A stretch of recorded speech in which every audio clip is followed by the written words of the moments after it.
Garmin Forerunner 965សម្រាប់បងប្អូនដែលបានកក់នៅក្នុងជើងទី1តម្លៃ$499ហ្នឹងឥឡូវនេះគឺបានមកដល់ហើយបងប្អូនហើយយើងក៏បានប្រកល់ជូនទៅកាន់អ្នកដែលបានកក់ជើងទី1បដាដូចគ្នា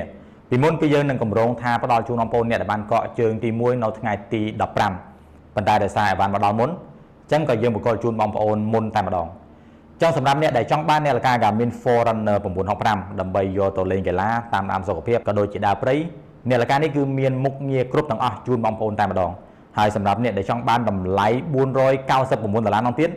ឡូវនេះគឺយើងបើកកក់នៅជើងទី2ហើយបងប្អូនដែលកក់នៅជើងទី2បានអីវ៉ាន់ខ្ទង់ប្រហែលជាពាក់កណ្ដាលខែ11ហើយបើសិនជាអីវ៉ាន់មកដល់មុនគឺយើងនឹងបកគលជូនបងប្អូនលឿនដោយអ្នកដែលបានកក់នៅជើងទី1ដូចគ្នាហើយបញ្ជាក់បងប្អូនសម្រាប់ការកក់ក្នុងតម្លៃ$499ហ្នឹង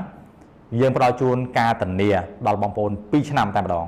ហើយសម្រាប់នាឡិកាក្រុមហ៊ុនខ្ញុំមាន3ចំណុចដើម្បីឲ្យបងប្អូនសង្កេតមើលនៅលើប្រអប់ផ្ទាល់តែម្ដងដំបូងបងប្អូនត្រូវមើលនេះទៅលើឈ្មោះក្រុមហ៊ុនដែលមានបិទនៅលើប្រអប់តែម្ដងហើយទី2បងប្អូនអានេះគឺសំខាន់មែនតើនាឡិកាក្រុមហ៊ុនដែលមានបង់ពន្ធស្របច្បាប់គឺយើងមានបិទមួយញ៉ែតបង់ពន្ធគយនាំចូលលើនឹងសម្រាប់នាឡិកាដែលនាំចូលខុសច្បាប់អត់មានទេទោះបីជាគេនិយាយថាធានា2ឆ្នាំធានា2ឆ្នាំយ៉ាងណាក៏ដោយ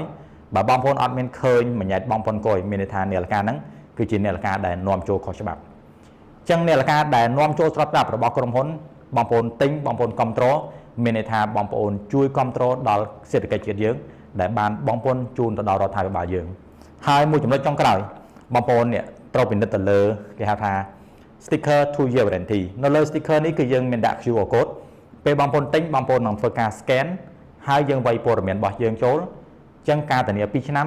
នឹងចាប់ផ្ដើមចឹងសម្រាប់បងប្អូនដែលចង់បាននាឡិកា Garmin Forerunner 965តម្លៃ$499នេះ